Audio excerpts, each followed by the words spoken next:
All right, so I would like to welcome you to the Residential Real Estate Masterclass.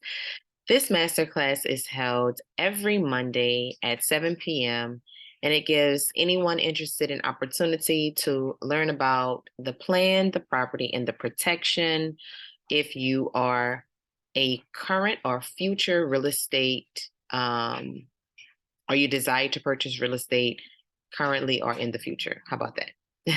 So, this real estate masterclass is presented by yours truly, Erica Orks Williams. Just a little bit of housekeeping. What I would like for you to do right now is introduce yourself in the chat and indicate if you are a potential buyer or seller. And I want you to be sure to place any questions you have in the chat as well, and they will get answered at the end. Hopefully, I do a good enough job that you actually, all of your questions get answered before you can even ask them, or by the end of the presentation, it'll be answered. But what's on today's agenda is I'm going to just give a brief introduction about myself and give you a little bit of background information about me. I'll talk about my credibility. I'll give you my personal mission and vision statement as a real estate professional. Then you're going to discover that you are in the right place. And I'm going to go over some common concerns. I'm going to walk you step by step through the entire process of buying and selling real estate. And then I'm going to offer you a very special gift. And we are going to answer any questions that you may have. So, a little bit about myself. I am Madison's mom. Madison is 11 years old. And that's why I do everything that I do to make sure that I am a very good example for her, and I help to provide her with all of her needs and wants because she has a lot of them. I am a former educator. I have over 10 years of experience as an elementary educator in Orleans and St. Charles parishes. Currently, I am a real estate professional, as you already know. My broker is Delisha Boyd, and the brokerage that I work with or through is Delisha Boyd LLC. I am the lead sales agent for Team Home Hero. So I am the one that is personally inducting my clients into the Hero Hall of Fame and providing them with Home Hero apparel at their closings at the title company. And then I'm also an entrepreneur. So my daughter and I, we own a company called Shutters and Shoots Photo Booth, and we rent out a Legacy and 360 photo booths to events that are parties, weddings, and corporate events throughout the city of New Orleans. And then I am also the CEO of Modern Money Financial Services, where I provide individuals and families with credit restoration and education, life insurance, as well as tax preparation services. So if you need any one of those services in addition to real estate, then, I'm your girl. Anyway, I'm licensed to not only educate, but sell as well as protect. This is my credibility. I received my license to educate children in grades 1 through 5 back in 2008. Yes, 2008 from Dillon University. I am a certified educator, got a degree in elementary education, and dedicated a lot of my adult life, young adult and adult life, to educating the children of New Orleans as well as St. Charles Parish. I am also licensed to sell. So I received my real estate license back in 2014 actually. And I am a Louisiana licensed real estate agent, so I can sell any property in the state of Louisiana. And because I have a license in Louisiana, it gives me an opportunity to connect buyers and sellers with other real estate professionals across the country. And then finally, I am licensed to protect. In 2017, I got my life insurance license because I remembered that when I first purchased my home in 2009, that I remember one of the pieces of mail that I received was a letter to get life insurance. And that led me to really understanding that industry. But the industry of life insurance is the financial services industry, and financial services and real estate go hand in hand. So it was very important for me to really have an understanding of what happens with personal finances, because my clients have to be fully educated um, and prepared to purchase. And that's actually what we are going to discuss, all of the steps of making sure that you are prepared to go through the purchasing and sale process of real estate. So as I mentioned, I am the lead sales agent for Team Home Hero and the CEO of Modern Money Financial Services. Both companies I've partnered in order to fully execute my mission and vision as a real estate and financial services professional. So my mission is to help families build wealth through real estate, and my vision is for families to have a strong financial house, own their desired amount of physical houses, and properly fortify both their financial and physical houses. And so I do that through both of these entities. Susie Armand, this is a lady that I was introduced to at a very early age when I was much younger, because my mother had all of her books on her bookshelf about investing and personal finance and so on and so forth. And one of Susie Armand's quotes resonate so deeply with me on every level of me as a professional, from an educator to a personal someone who's in finance as well as real estate. She says, owning a home is a keystone of wealth, both financial affluence and emotional security. I want to start with that emotional security piece. As an educator, I taught several children in so many different environments, and emotional security is something that children get when they know that they can count on going to a specific place and being safe. School is one of those places, but home is that first place, right? We can think about our emotional security. We think about growing up, going to grandma's house or going to your aunt's house and knowing that there was always going to be love in the atmosphere, a warm cooked meal, just an enjoyable experience. And so knowing that there is a home base and a center for people it just provides an emotional security like none other. But a home not only provides emotional security, but it also provides wealth for a family and provides a family financial affluence. Because what happens when you own a home is that that home is going to always appreciate, as long as you do the right things and you do a great job at purchasing and maintaining that property. It's going to appreciate. And even though you may borrow money from a financial institution to purchase that house, your you have an opportunity to pay that mortgage back. And so when you pay that back, you are building equity in your home. And equity is equivalent, it is equal to cash money that you can access in order to do whatever it is that you may need to do in your life. So I want to say it again. Susie Armand said, owning a home is a keystone of wealth, both financial affluence and emotional security. So you need to know that you are in the right place, and I want you to be confident that you are in the right place. If you are looking for understanding whether or not this is a good time for you to purchase, if you're purchasing or if you have the thought or desire to purchase or sell real estate in the next 3, 6, or 9 months, you are definitely in the right place. If you have some concerns, maybe you're nervous about the process, wondering if it's the right time, and you want to know what to expect, you are in the right place. I'm going to give you all of the details. And then finally, if you just want to know the process, like what does it even look like to buy or sell a house? You want to know how to prepare yourself for either one of those, you are definitely in the right place. I am going to enlighten you and educate you on all of those details. Before jumping into the process of buying or selling, people may have some concerns.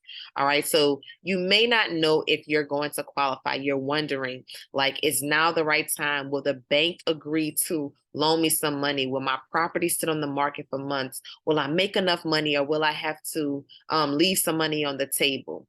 We're going to talk about that. You may be concerned about your finances. Do you have enough money? Will you have enough money to close? Is your credit score where it needs to be? Do you make enough money? What will your interest rate be? Will you need to pay any capital gains when you sell your property? We're going to talk about that. And then you might just be completely clueless as to where to begin, wondering who you should speak to first. Should you speak to a real estate agent? Should you speak to a lender? Should you talk to a friend who can refer you to somebody or another? What do you need to do to get started? Just period. No fear. Those concerns are legitimate. We are going to cover and address all of them. I have a very simple process that I like to follow. And anytime I work with clients, I tell them from the beginning, you have to be ready, you have to be willing, and you have to be able.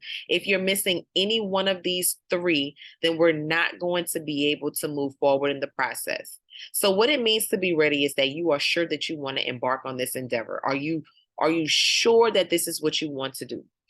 If you are willing, that means that you need to be willing to stay the course throughout the process. It might get a little, touch and go, but you have to be committed to enduring to the end.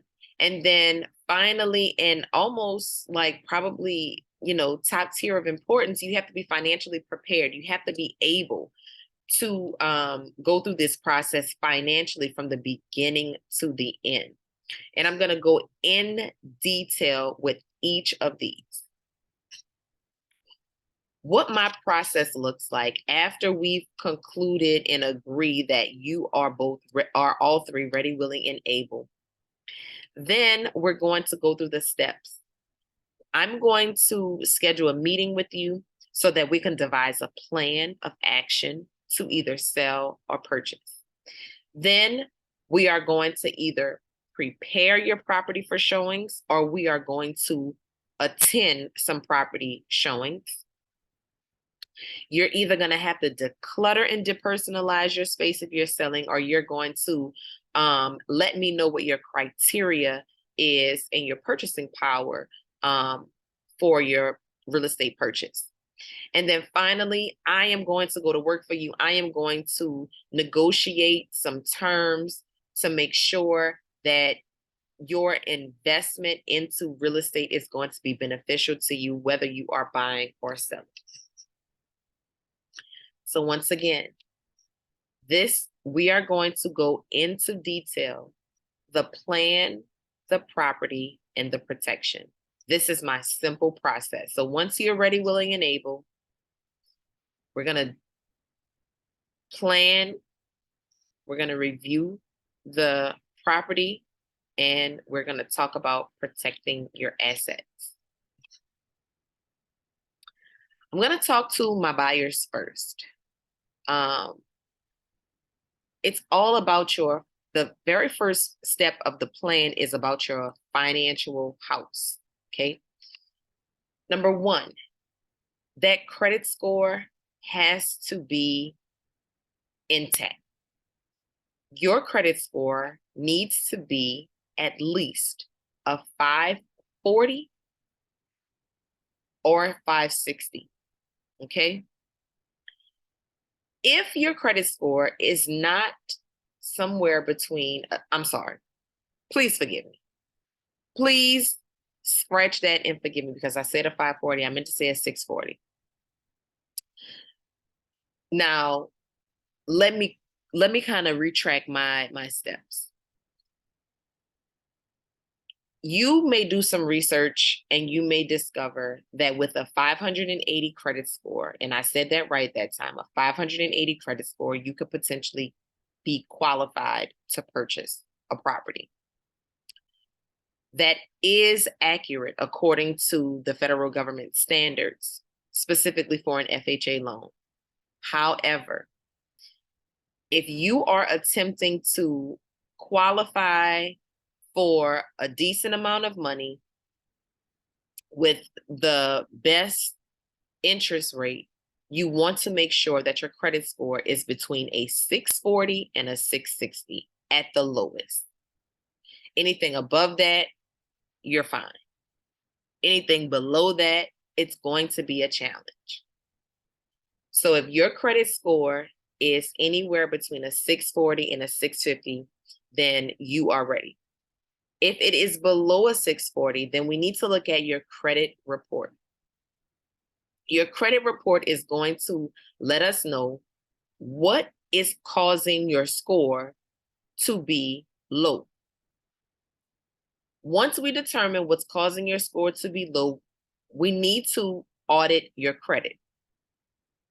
Once your credit is audited, that will allow me to see what is causing the low score, and it will help to devise a plan of action in order to get that score up.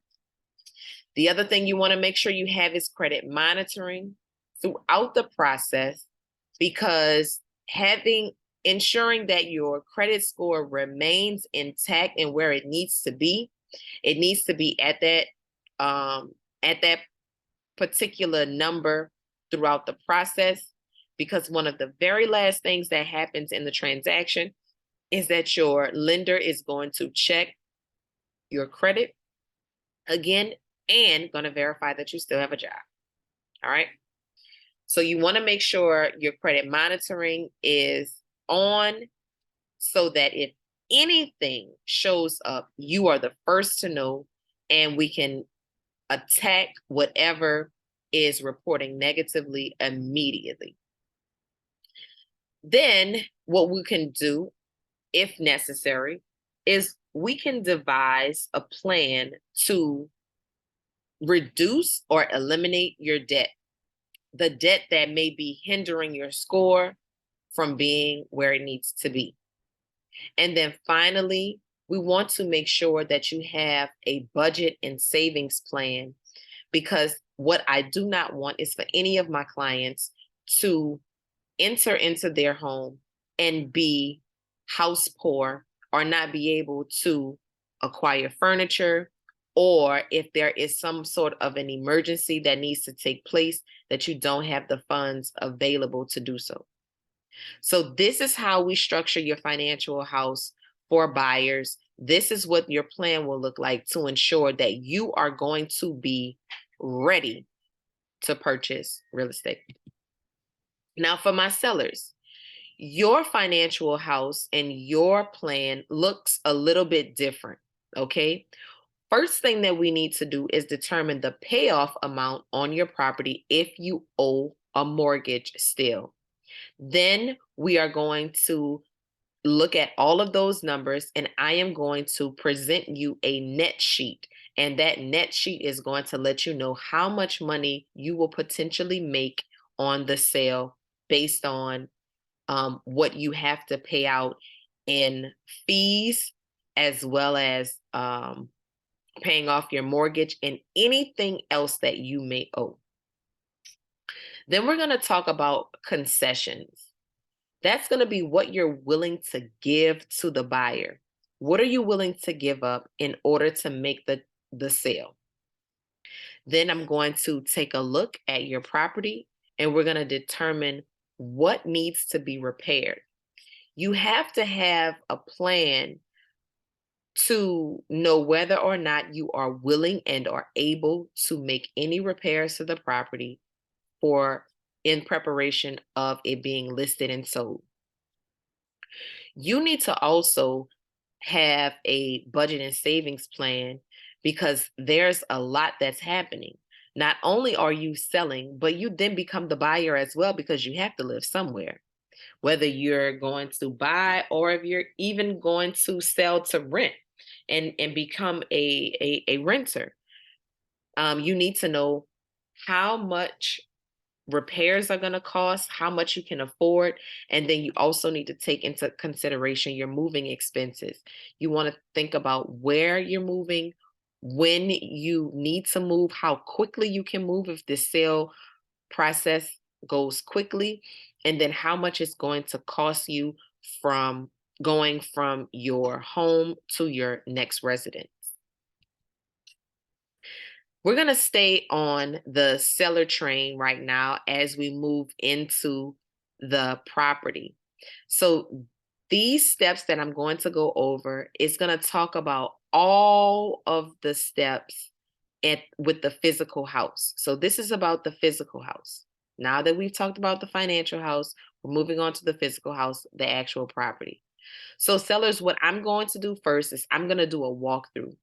I am going to be looking at your house in a very objective manner as a buyer will.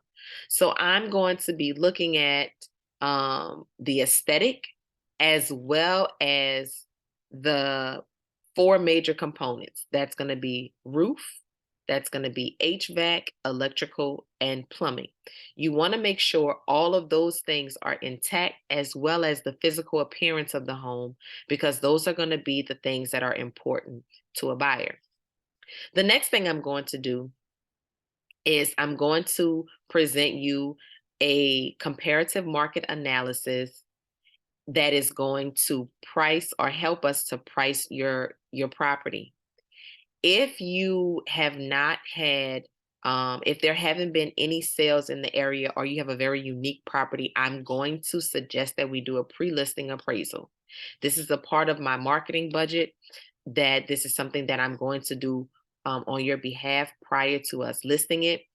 And what it's going to offer is it's going to allow an actual appraiser to come into your property and do a pre-listing appraisal. This is going to be very beneficial to you as the seller, because buyers also have to have an appraisal based on their loan type. And what it does for a seller is it improves the lowball negotiating on price, because it's backed by an appraiser. The bank is also going to have an appraiser to come out. And so more than likely, those appraisals are going to be what and what. So it gives you something to stand firm on as far as price is concerned. Step 3, the next thing we're going to do is I'm going to ask that you prep your property. You want to prep the property, as I said, those four major components. Service your HVAC. Make sure all electrical and plumbing are intact. There is no leaks or backups. Everything is flowing properly. All electrical is working properly. And you want to make sure that your HVAC is serviced. And if there are any issues with the roof, you might want to take that into consideration and have it prepared or repaired. On the inside of the property, you want to make sure that it's clean. On the outside, you want to make sure that the curb appeal is attractive. All of those things are going to prepare the property to help me market it. What I'm going to do as far as marketing, I am going to make sure that a photographer takes professional photos so that we can present your house in the best way that we can. It's going to go on our company website. It'll be disseminated to the MLS through to other real estate websites that other people shop on before they meet with a real estate agent. Then we're going to have showings of the property. After showings, we're going to receive offers. I will review the offer with you to let you know what is going to be a good offer. And the only thing that I ask is that you receive my professional experience and opinion, and take it for what it is. Sometimes, and I'm just going to add this, but sometimes people will look at the dollar amount and not consider all of the other features on a contract. And it's going to be very imperative that you allow me to do my job and guide you through this process when we actually review the offers. It's not always a good thing to accept the highest offer when the terms are not going to be in your favor. So step 7, we're going to have inspections. The buyer is going to have your property inspected. If you decide to do a pre-listing inspection, then you're already going to know what to anticipate from the from the buyer, but you don't necessarily have to do a pre-listing inspection because the buyer is going to do this inspection in step 7, and they're going to present to you in step 8 what they would like you to repair. Because we've already talked about this before we even list the property during our plan, um, for the seller, you already know what you're willing to do and willing to spend, right? So we're going to review their requests and then we're going to respond. After everything is agreed upon, step 9 is that the buyer's agent and lender will order an appraisal for the bank, because the bank needs to make sure that they're not going to overpay for your house. So they want to know the actual amount. And so that's why sometimes it's a really good idea to have a pre-listing appraisal, because you already know what that number should be. If that I want to stop, well, I'll talk about that when we talk about when I in the next step, when I talk about for the for the buyer's property. But in step 10, whatever you agree to do in step 8, you are now fulfilling that agreement by making those repairs. And then step 11, the buyer will come back into the property and have the property re-inspected and do their final walkthrough to make sure that you did everything that you said you would do and it's done to a standard. And then step 12, where everybody gets happy, we go ahead and we exchange keys. You get a check and everybody walks out of the door happy. Now let's talk about the physical home from the buyer's perspective. So buying the property looks quite similar, but there are some differences. So step 1, after I have discussed and we've devised a plan with the buyer, I will then connect my buyers with a lender based on your needs and based on your desires. And so after that, your lender is going to request some information from you. You need to pull all of these financial documents, 2 years of your W-2s, 2 months of your bank statements, and 2 months of your pay stubs. You want to make sure that you've also filed your taxes in the past 2 years. Lenders have not been asking for tax returns lately, but I do suggest that you have them filed and ready to present if asked. Sometimes underwriters want to see these documents, and if so, you just want to be prepared. One thing that I would like to say about these bank statements is you want to make sure that you don't have any NSFs, non sufficient funds, or negative balances on any of the months that you present. So, for example, if you had a bad December, you definitely want to wait until March. So if you had a good January and a good February, you just wait until March so that you can provide 2 bank statements that have positive uh positive marks, no negative marks on them. If you are self-employed, you may have to present more documentation. They may request that you go back a little ways. In addition to that, if you are new on your job, you want to make sure you have at least 2 years of work history in the current job. And if it's not, you need at least 2 years of work history in that industry. If you work off of commissions and bonuses and that improves, the lender may also ask for more proof of income from you. So just be prepared. Don't don't be agitated by different questions that they may ask you or for certain documentation.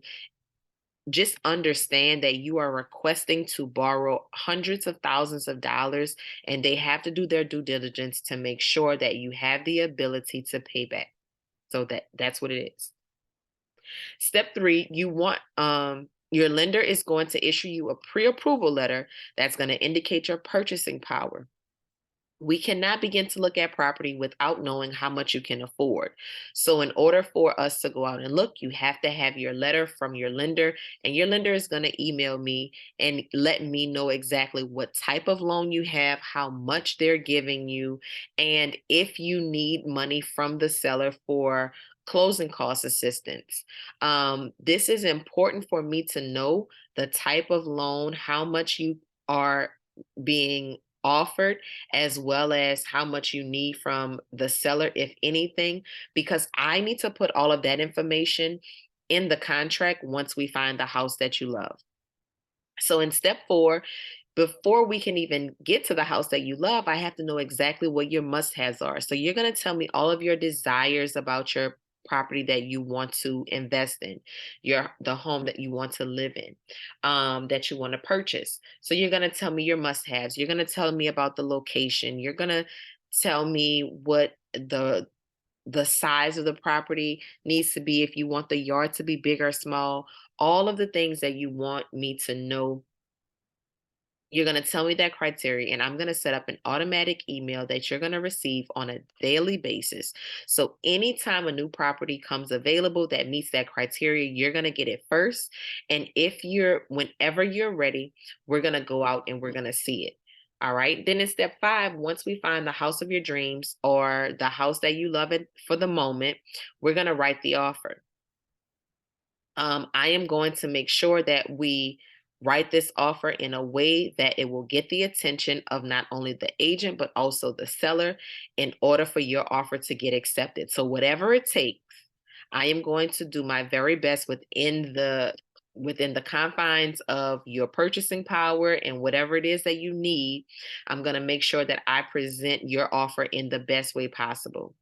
Once that offer is accepted, this is where you start to actually put out money. So if anybody ever told you that you can buy a house without spending any money, they did not tell you the truth. The reality is that you will have to put out some money, and here's the amounts.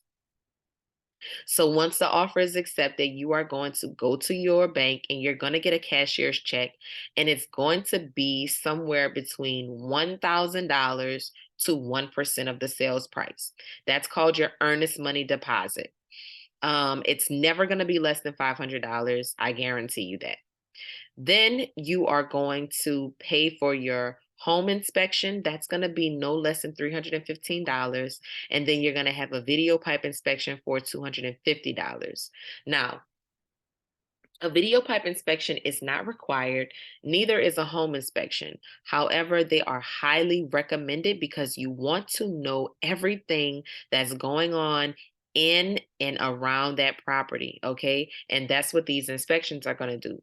So, I much rather you spend about $1,000 having the property inspected than to get hundreds of thousands of dollars from the bank, and you have so much to do, or you have a lot of problems, and then you're pouring more and more money out.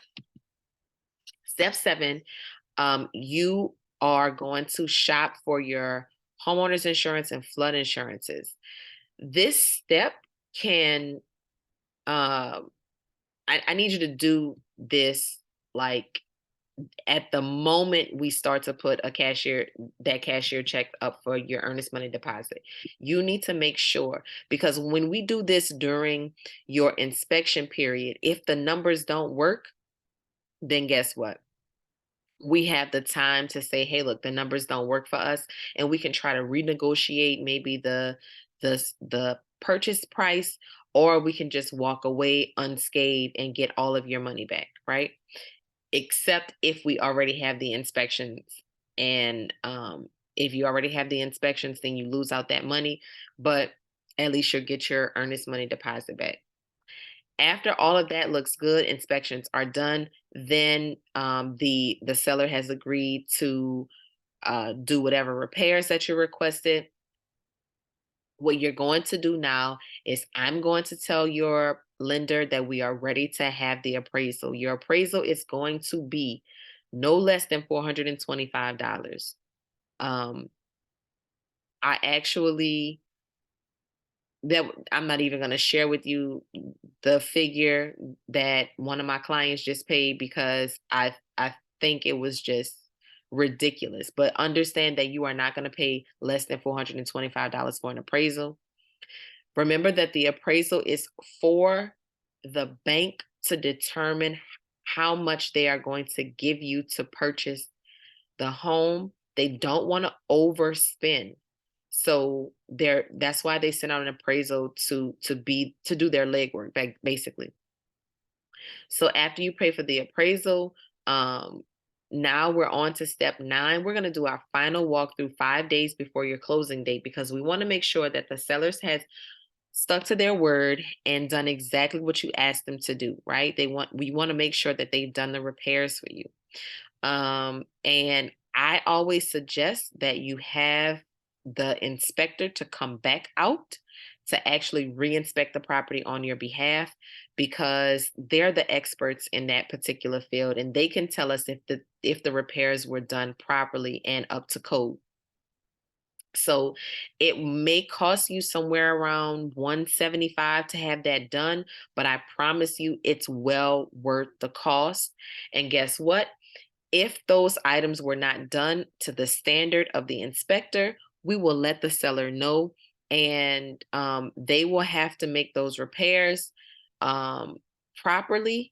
And I definitely encourage you to have that inspector to come back out, but it will not be on your dime. It will now be on the dime of the seller, because it's now their responsibility, because they did not ensure that the work was done to the proper standard the first time. So now we're moving on to step 10.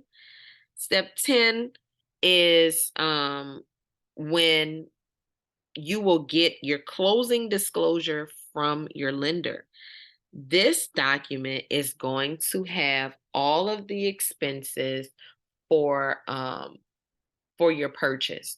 So it's going to enlighten you as to how much you're buying the house for, how much you need to come to the closing table with, how much you are getting from the seller in concessions. It's going to let you know the amount of fees that you're paying to the title company, the amount of fees that you're paying to the lender. It's going to show all of that information. And you want to make sure that the numbers are accurate. And if you have any questions, you make sure that you talk to your lender. And if you want to ask me any questions about it, or you want me to have like a second look at it, then you're going to have to share that with me, because the lender is not required or able to share it with me without your consent. Step 11, you need to understand that you are going to prepay for your taxes and your insurance up to 3 months in advance. The reason why this is because you're going to put some money into what's called an escrow account. And your escrow account is actually where your taxes and your insurances are paid from through your mortgage company. So when you buy a house and you make payments, when you make your mortgage payment is divided into 4 parts. That's principal, interest, taxes, and insurance. The principal is the big dollar amount that you borrow from the bank. Your interest is the amount of money that they charge you for borrowing the money. That's your interest rate, the percentage. And then you have taxes and insurances. And so your annual cost of taxes and your annual cost of insurances are both divided by 12, and incrementally it's going to be put into that escrow account in order to pay your annual taxes and insurance at the time that it's due. And so you don't have to, as long as you have a mortgage and your mortgage company does this on your behalf, you never have to worry about paying your taxes or paying your insurances. The mortgage company will do it for you at the time that it is due, whether that is the beginning of the year or the end of the year. And so you want to, at the closing, 3 months of those fees are put into an escrow account.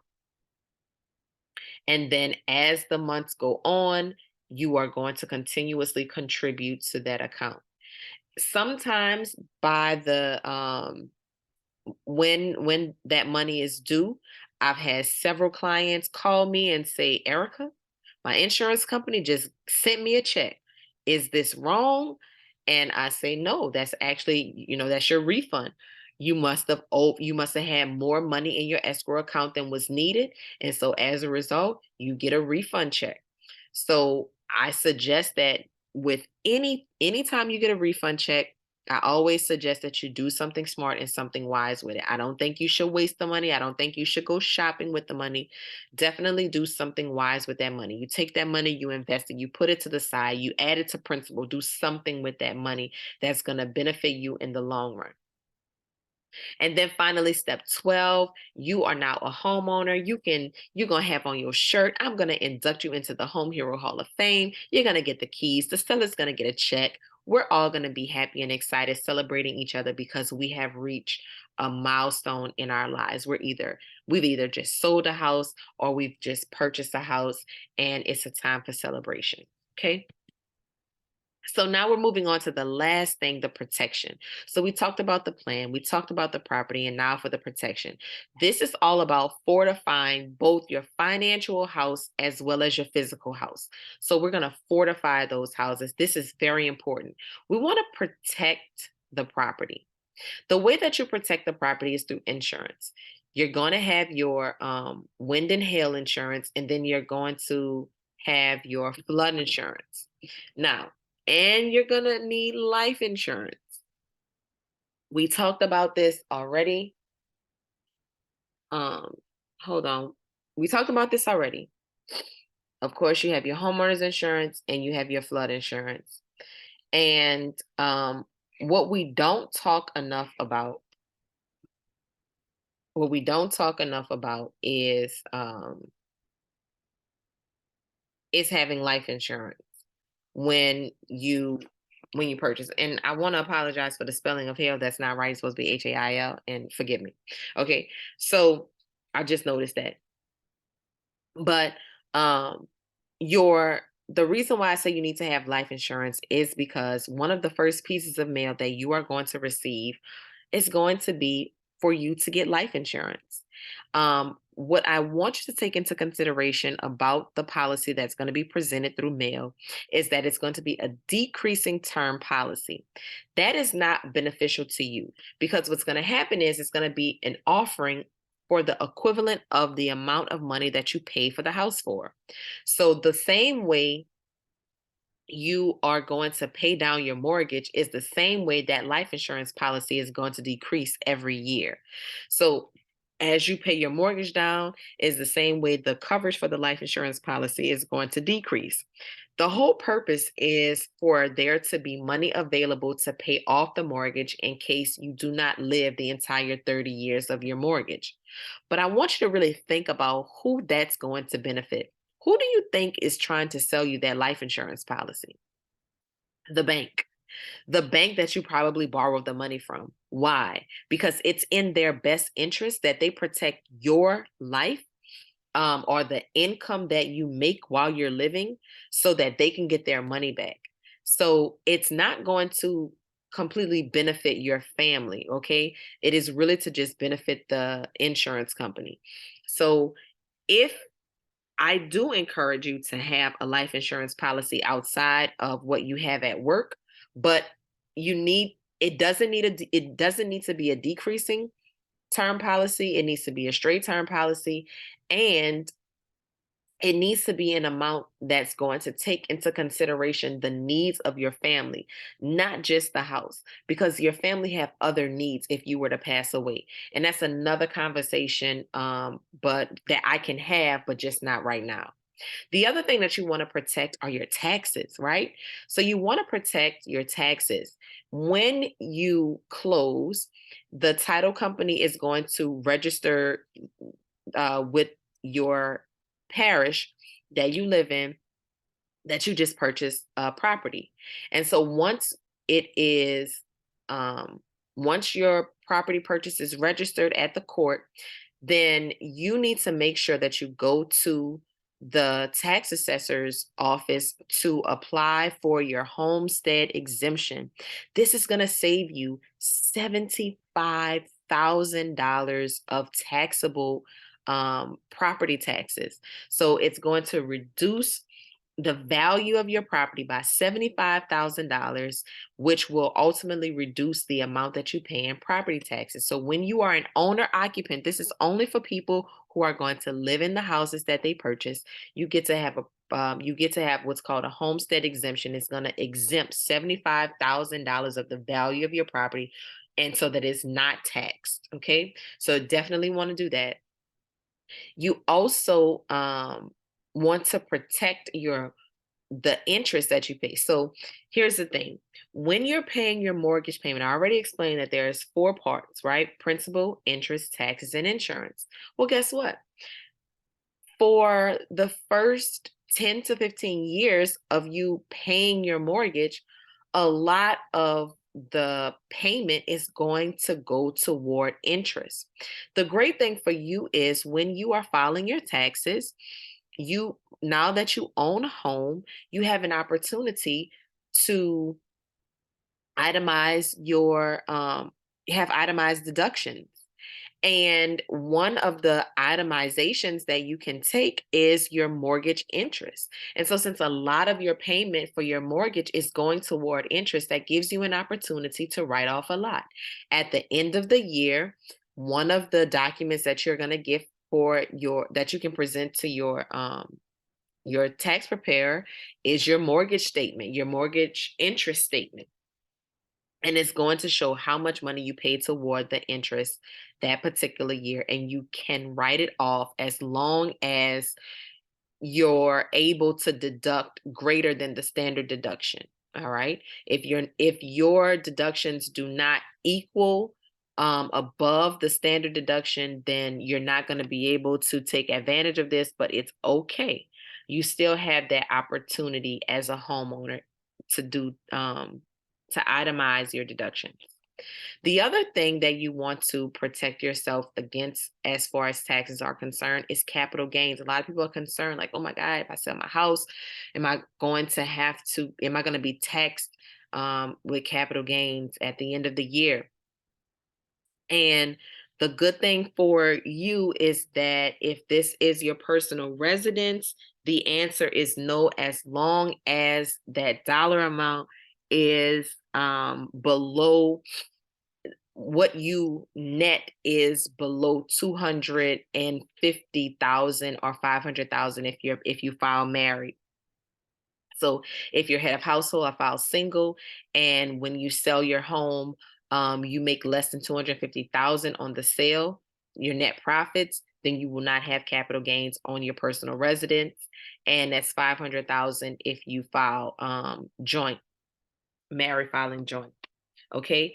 Um, if you own a small business, or if you have a side hustle and you've legitimized it through an LLC, or, even if you're a sole proprietor, you have an opportunity as a homeowner, even if you're renting, honestly, you have an opportunity to write off on your taxes the home office space that you utilize, the designated area in your house. So whether it's an entire bedroom or if it's just a little piece of a room, you can write that off on your taxes as well, if you're doing business in your home. All right. Not if you are working from home, not if you are an employee working from home. That is not the same thing. So I just want to make that clear. All right. So you can, those are some things that you want to take into consideration to fortify your physical house, the property. The other thing that you want to fortify is your identity. So we talked about credit monitoring earlier when I talked about the plan for the buyer. Credit monitoring is so important through the purchase and sale of real estate, but also just in general, because we're in the society that we live in right now. It's not a if your identity is going to become compromised, but it's really a when. And when your identity becomes compromised, if your identity becomes compromised, you want to be aware of that and you want to get on it as soon as possible. So credit monitoring is going to send you alerts to let you know, like, hey, look, your information is being circulated on a dark web, just so that you might want to change some passwords, or you might want to contact your credit card companies, or hey, your this particular purchase or your credit score has gone down. You want to know that these things are happening so that you can be in front of it and that you can attack it and address it as soon as possible. Finally, you want to protect your assets. So you just purchase or you're in the process of accumulating this wealth through real estate or through your other financial gains, whether it's paper securities or if it's other investments. You want to protect those assets. When you pass away, and you pass away without a will, your local government is going to take over, and they're going to you're going to have to have an estate sale, and it's going to be dictated by the probate courts. If you die without a will, that is not going to be beneficial to you. Okay, so you want to make sure that you have wills and trust in place. Now that's where I stop. Like, that becomes a legal deal, and I don't, when I talk about my credibility, you didn't hear or see me say anything about the law, right? So I just know to tell you that before you pass away, as you accumulate all of these assets, financial assets, property assets, you want to make sure that there's a will in place where you're dictating what happens with the things that you have acquired, that you've worked hard to acquire. You want to have a will in place. You do not want to die without having a will in place, because especially, and if you have children, all right? So if you're a parent, in addition to acquiring assets, you want to make sure a will is in place, because the probate court will even dictate what happens to your children, and you do not want other people saying where your kids can and cannot go. Finally, you want to protect, you want to have home security so that you are protecting your assets that are in and around your home, whether that be your vehicles, whether that be anything else that you have on the outside, and all of the things that are on the inside. That's the people and the possessions. Okay. So you want to make sure that you have a good home security system that is looking out when you're unable to. So you having cameras on the outside, cameras on the inside, monitoring, and top of the line, so that you can be notified, and you can feel as safe as possible. Now, I want you to ask yourself this question. It's a very important question. Is your financial house right side up or upside down? Are you seeking to get a home, go on vacation, have jewelry, cars, and all of that, and you have not done some of the basic things with your finances that need to be done? So on the left side, we have a right side up financial house, and then on the right side, we have a upside down financial house. When we talk about building a house, the structure of a house, you know that there's a foundation, there's walls, there's a roof, and sometimes there's a chimney. All right. I want you to make sure that you have a solid financial foundation, and that is going to be through income protection, aka life insurance. You need to protect the money that you work hard for, just in case your life is cut short. And if you're not here, not only will your family be emotionally devastated, but they are going to be financially devastated as well. And you should not want that to be the case, right? So you want to protect your income through life insurance, buy the wealth, and then you want to build wealth. So make sure that you are budgeting your money. Make sure that you have an emergency fund set in place. Make sure that you have a will set in place. Then you want to eliminate and or reduce debt. You want to also save for retirement. Start investing in other things, whether it's securities, paper securities, or if it's other real estate, right? You want to make sure that you're putting money away for your children to go to college. You want to make sure that there is a legal covering where you have access to attorneys to make sure that you have other proper insurances in place, or somebody that you can contact if there's any questions that you have as far as legal matters are concerned. And then once all of those things are structured properly, that's when you can blow the steam. That's when you can go out and have fun and start doing all of the things that people look to say that they are financially stable, right? But all of that other stuff needs to be set in place first.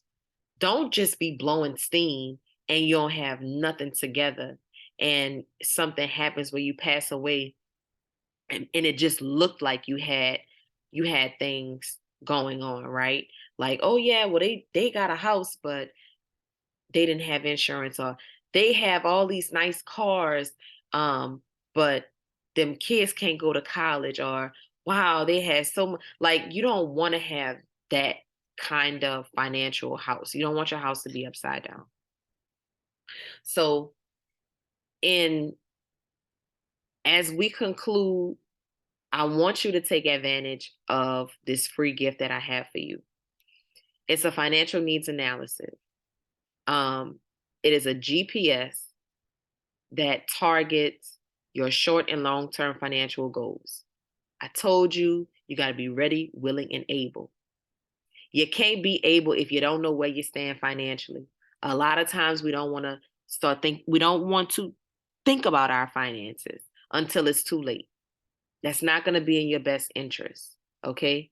So the financial needs analysis I'm able to offer to my clients at no cost. It's confidential, it's customizable, and again, it's complimentary.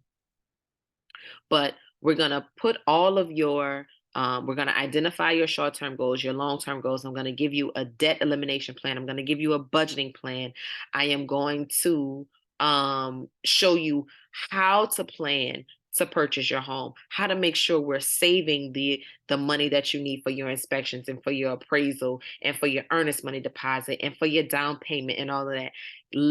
Let me help you plan to get to that point if you're not yet there, right? Because I want you to be in the best position earthly possible so that you can shop for the house that you want to have, not the house that you get to choose based on you not being financially ready. So I want to thank you for your time. I want to work with you to make your dreams come true, both financially and so that you can acquire the physical house that you desire. This is my contact information. Take the screenshot, save it. You can call me anytime, send me an email, stop at or schedule an appointment with me, and we can meet up at the office. Whatever works for you, get in contact with me so that we can devise your plan, go through the process of identifying or selling your property, and then making sure that you get properly protected in all of those areas that we talked about. Get social with me. I put a lot of content on social media. Follow me on Facebook at NOLA Real Estate Advisor and Instagram at NOLA Real Estate Advisor as well. Catch me live sometimes. I'm always talking about something, okay? Now for your questions. If you have any, make sure that you drop it down in the comments and I will be sure to answer any and every question that you have that we talked about. If you want to call me with your questions directly, you're more than welcome to do so as well. Once again, thank you so much for your time. Thank you so much for your attention. I hope that you have a great evening. See you next time.